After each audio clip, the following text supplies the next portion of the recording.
Conflicts around the world are keeping tens of millions of young people from going to school. Many have physical or emotional injuries that make it hard or even impossible for them to learn. Later this year, UNESCO will release its 2012 Education for All Global Monitoring Report. UNESCO is the United Nations educational, scientific, and cultural organization. The yearly publication is part of a global campaign to provide primary education to all children within the next 3 years. The report documents the situation in countries that have made the least progress toward the Millennium Development Goals.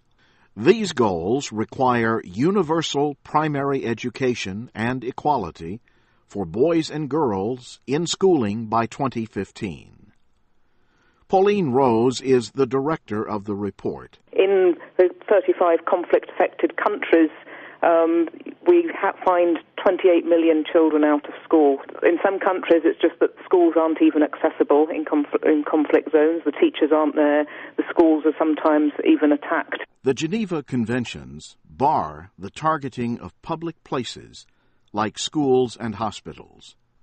In some cases, schools are targeted because they represent the government.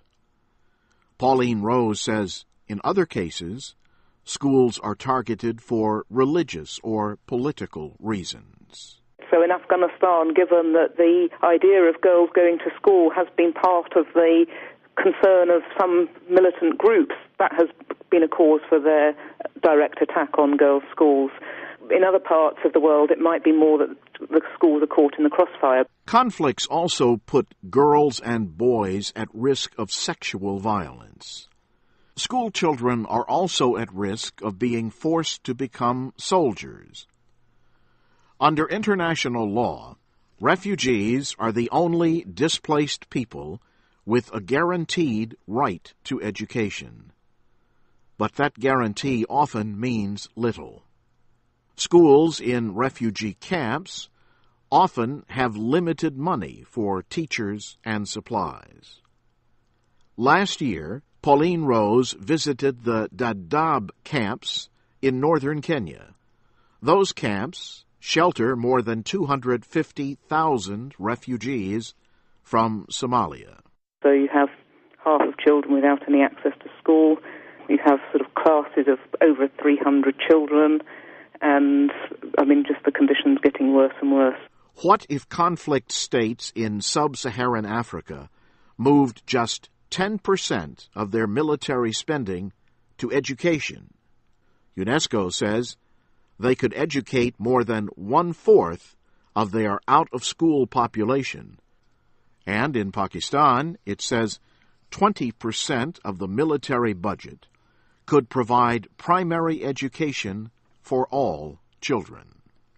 But one country has been a real success story.